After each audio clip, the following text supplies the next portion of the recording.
बीजांग का उपयोग कहाँ होता है।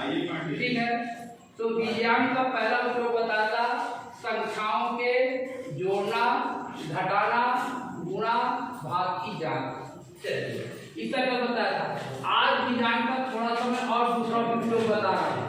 जैसे मान लीजिए अगर आप लोगों के सामने कोई संख्या लिख दी जाए, चाहे वो 1 अंक की संख्या हो, 2 अंक की संख्या हो, 3 अंक की संख्या हो, 4 अंक की हो, चाहे जितने अंकों की हो, यानी कोई संख्या चाहे जितने अंकों की हो, अब वो 9 से विभाजित होगी कि नहीं होगी, जांच लेना। या 9 का भाग देने पर क्या शेष बचेगा, या क्या जोड़ दिया जाए तो 9 से विभाजित हो जाएगा, इस प्रकार का है। यानी 3 चीजें उसमें आती हैं। 3 चीज आती है। पहली चीज यानी 9 का भाग देने पर क्या शेष बचेगा। ठीक है, दूसरा, हाँ, 9 का भाग देने पर क्या शेष बचेगा। दूसरा, क्या जोड़ा जाए, क्या जोड़ा जाए कि संख्या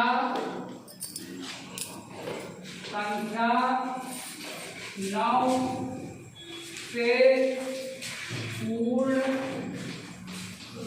विभाजित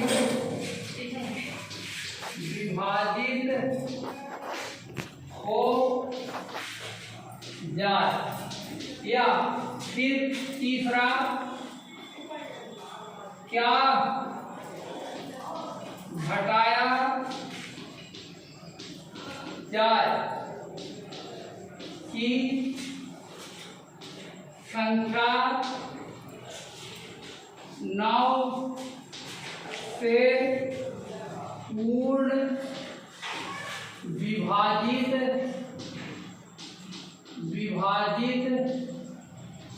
हो जाए। अब ये 3 बातें हैं और ये बीजांग पर आधारित। यानी क्या 9 का भाग देने पर क्या शेष बचेगा।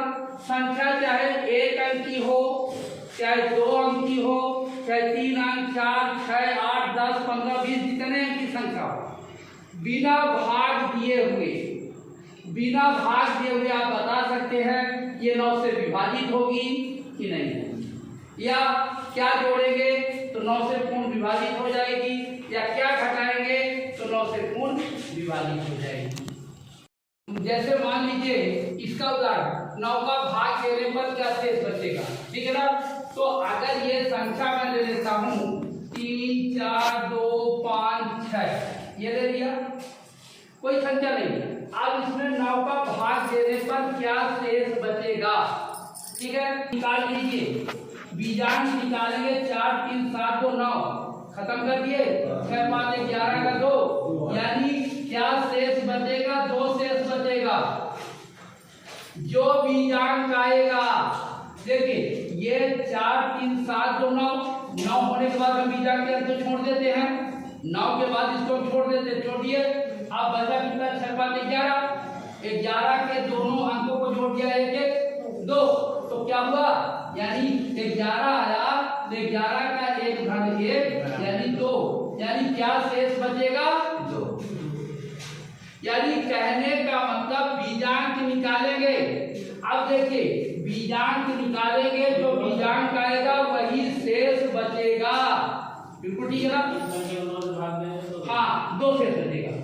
9 का भाग देंगे, 2 शेष बचेगा। देखिए अब आपके आगे मैं करके दिखाता हूँ। 34, 25, 6, इसमें 9 का भाग देंगे तो 9 का भाग देंगे तो 9 3 27, और ये बचा कितना, 7, 2, 9, 9, 8, 72, कटिया 5 भाग खाए 6, 9 छक्का 54, ये 2 से बच गया।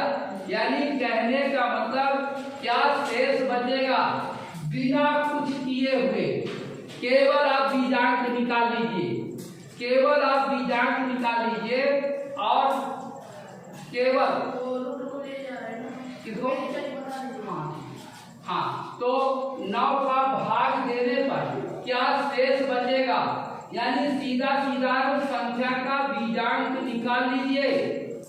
केवल ये 9 के लिए केवल नहीं, 9 को ब्रह्मांक कहा जाता है, 9 के बाद बीजांक चेंज हो जाता है, इसलिए केवल 9 के लिए, केवल 9 के लिए बिल्कुल संख्या दूर कर लीजिए, केवल ये 9 के लिए ही लागू होगा, ठीक है ना। यानी बिना भाग दे हुए शेष बता देने के लिए केवल 9 का उपयोग होगा, ठीक है। अब ये देखिए 2 शेष बचेगा, या क्या घटाया जाए। अब देखिए इसको कहने का तरीका अलग होगा, यानी जो बीजांक आएगा वही घटा दो, जो बीजांक आएगा वही घटा दो, तो संख्या 9 से पूरा हो जाएगी, पूरा हो जाएगा। जो बीजांक आया है, ठीक है। देखिए अगर प्रश्न पूछता है 9 का भाग देने पर क्या शेष बचेगा, तो 2 बचेगा, या क्या घटाया जाए कि पूर्ण विभाजित हो जाए, तो जो बीजांक है उसी को घटा दो, ठीक है। तो केवल आपको निकालना क्या है, बीजांक, ठीक है। अब अगर इसके बाद क्या जोड़ा जाए, क्या जोड़ा जाए कि पूर्ण विभाजित हो जाए, घटाने के लिए तो जो बीजांक आएगा वही घटा देंगे, शेष क्या बचेगा, जो बीजांक आएगा वही शेष बचेगा, ठीक है। लेकिन जोड़ने के लिए थोड़ा सा परिवर्तन होगा, इसको 9 में घटा के बीजांक जो आया है 9 से घटा के और फिर जोड़ 7, है ना। तो क्या जोड़ा जाए में, क्या जोड़ा जाए में हो जाएगा, क्या जोड़ा जाए, तो क्या जोड़ा जाए में क्या होगा, 7, ठीक है। बीजांक को 9 में घटाकर फिर जोड़ा, ठीक है। यानी किसी भी संख्या, कोई भी कितने भी अंकों की संख्या क्यों ना हो, कितने भी अंकों की, अभी मैंने या आपको 5 अंकों की संख्या दिया या इससे 6-7 अंकों तक की संख्या का यही क्वेश्चन, यानी उसमें बच्चों के शिशु वर्ग के प्रश्न मंच की प्रतियोगिता में रहता है, 7 अंकों की संख्या रहती है और बच्चे 30 सेकंड के अंदर बताते हैं कि क्या शेष बचेगा, तीनों तरह का क्वेश्चन पूछा जाता है, क्या शेष बचेगा, क्या जोड़ा जाए या क्या घटाया जाए। अब केवल ध्यान यही रखना है कि आपको बीजांक निकालना है, बीजांक निकाल करके बता देना है, अगर जो बीजांक बचा है वही शेष बचेगा, ठीक है। क्या जोड़ा जाएगा, क्या जोड़ा जाएगा, 9 से बीजांक को 9 से घटा के फिर जोड़ेंगे, क्या जोड़ा जाएगा, बीजांक को 9 से घटा के फिर जोड़ेंगे, और क्या घटाया जाए, जो बीजांक बचा वही घटा देंगे, ठीक है। समझ में आ गई बात, चलिए कोई बात नहीं, आप 2 मिनट के लिए थोड़ा रोक लीजिएगा, होगा, ठीक है। या दूसरा 10,000 में 4,672 घटाने पर क्या प्राप्त होगा, ठीक है ना। हाँ, अब देखिए 10,054 654 इसका उत्तर होगा, निखिलम नवता चरमम दस्ता 655, ये निखिलम नवता चरमम दस्ता का प्रयोग किए, यानी निखिलम नवता चरमम दस्ता, निखिलम नवता चरमम दस्ता का प्रयोग करते हैं और निखिलम नवता चरमम दस्ता का प्रयोग करके वो दस्ता उत्तर बताते हैं। अब देखिए उन्होंने क्या किया, अब उत्तर डायरेक्ट लिख रहा हूं मैं, देखिए इसको 9 से घटाया 6 आया, इसको 9 से घटाया 5 आया, इसको 10 से घटाया 5 आया। अब आप घटा के देख लीजिए कितना आएगा, अगर 1000 में 345 को अगर आप घटाएंगे, अगर 1000 में 345 को घटाएंगे यही उत्तर मिलेगा। आप जैसे मान लीजिए, अब देखिए अगर इसका उत्तर बताना है, अगर इसका उत्तर बताना है तो वही निखिलम नवता चरमम दस्ता, ठीक है ना, निखिलम नवता चरमम दस्ता का प्रयोग करेंगे, ये 5327 ये उत्तर हो गया। वो सीधे सीधे भैया बहन उत्तर बोलते हैं, सीधे सीधे उत्तर बोलते हैं, वो घटाते नहीं है, केवल निखिलम नवता चरमम दस्ता सूत्र का प्रयोग करते हैं। चरम अंक को, इसका चरम अंक है, इसको 10 से घटाते हैं।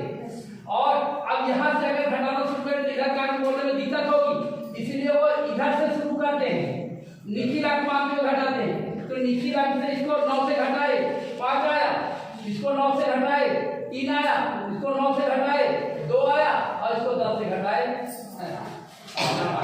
10 से घटाएंगे 8। यानी निखिलम नवता। अब यही तो गलती करते बच्चे, या हमसे भी गलती हो सकती है। यदि थोड़ी भी चूक एक अंक की हो गई, यानी पूरा का पूरा राउंड चला गया 0। खिंचाना है बिल्कुलम करके। बिल्कुलम कल मैंने समझाया था कि बिल्कुलम क्या होता है, ये नकुल अंक को बिल्कुलम, और जो ये निकलता है ये क्या कहलाता है, प्राचलक। इसे हम प्राचलक कहते हैं, ठीक है, ये हमारा प्राचलक होता है। और आप हम सब संस्कृत भाषा में पढ़ते हैं, यदि कहीं खड़े रहते हैं और कोई कह देता प्रायचल, तो फिर उसी दिशा में चल देते हैं। यानी अगर किसी ने कहा प्रायचल मैं ऐसा खड़ा हूँ, और किसी ने प्रायचल तो ऐसे चल देता है, ऐसा तो नहीं करता कि ऐसा करके चले। यानी प्रायचल का मतलब जिस दिशा में कहा जाए, जिस दिशा में आप खड़े हो उसी दिशा में आगे चल देते हो।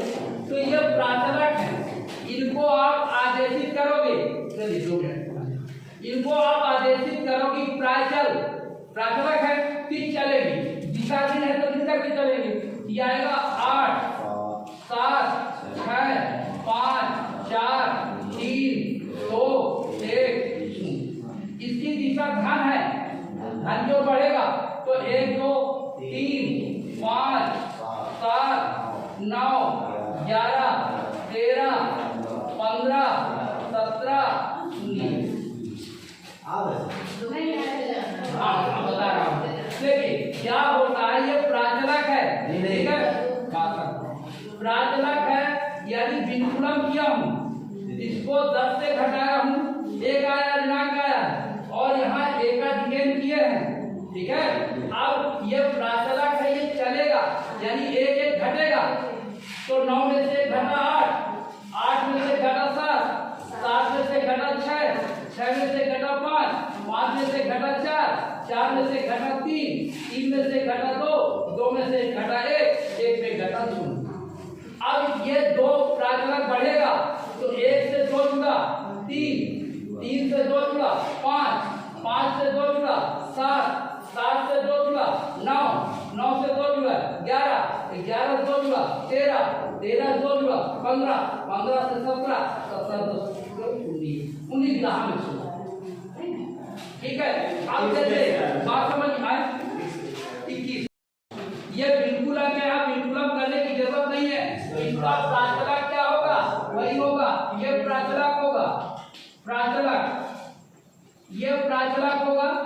अब इसे हम आदेशित कहेंगे कि चलो ये चलेगा, लेकिन अब इसकी दिशा धन है, दोनों में धन है, कोई ऋण नहीं लगा है, इसे धन दिशा में चलेगा। तो 1 बढ़ेगा तो 2, 2 से 1 बढ़ेगा 3, 3 से 1 बढ़ेगा 4, 4 से 1 बढ़ेगा 5, ये बात वीडियो बना 5, 5 में से जोड़ेंगे 6, 6 में जोड़ेंगे 7, 7 में जोड़ेंगे 8, 8 में जोड़ेंगे 9, 9 में जोड़ेंगे 10। अब 10 नहीं लिखा जाएगा, यहाँ प्लस लगेगा, ठीक, क्योंकि हासिल को प्लस लगा दिया मैंने। अब यहाँ से आगे चलेंगे, 2 बढ़ेगा, क्योंकि इसका प्राचलक 2 है, तो 2 दूनी 2 2 4, 4 2 6, 6 2 8, 8 2 10, 10 2 12, 12 2 14, 14 2 16, 16 2 18, 18 2 20 होगा, लेकिन ये प्लस के कारण हासिल है तो क्या हो जाएगा, ये 21 का पहाड़ा बन गया, 21 दहम। यानी अगर आप किसी भी संख्या का पहाड़ा बनाना हो, देखिए मैं और आगे चलता हूँ, अगर आपको 89 का पहाड़ा बनाना है, ठीक है, 22 छोटा है, 32 बात कर बताएंगे, हाँ, अब 89 का पहाड़ा बनाना है, ठीक है। अब काफी लंबा अंक है, अब देखिए इसका वही करिए, पहले बिल्कुलम करिए, बिल्कुलम करना है माने निखिलम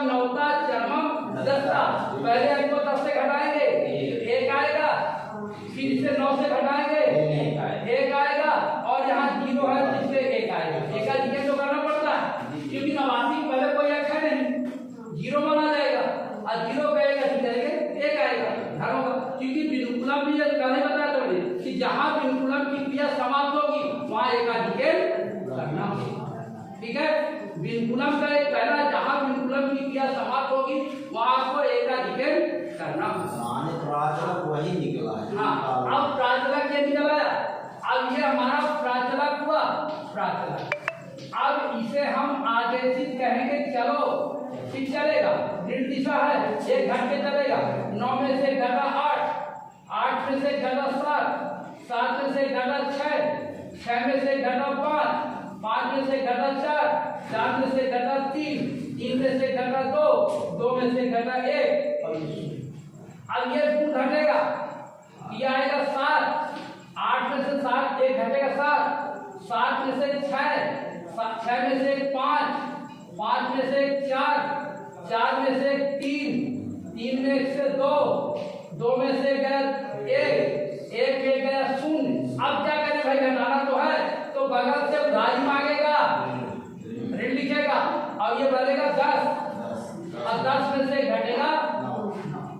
ठीक है, अब इसके बाद ये प्राचलक है बढ़ेगा तो 0 है, 0 से बढ़ेगा 1, 2, 3, 4, 5, 6, 7, यहाँ 8 होगा, लेकिन 8 ना होगा क्या होगा 7 होगा, और ये भी 8 होगा, ये 89 का 8 यानी 8 होगा, लेकिन 32 से 33, 33 5 38 होगा, 38 5 43, 43 से 44। ठीक है, और ये 44 5 49, 49 5 54 होगा, लेकिन ये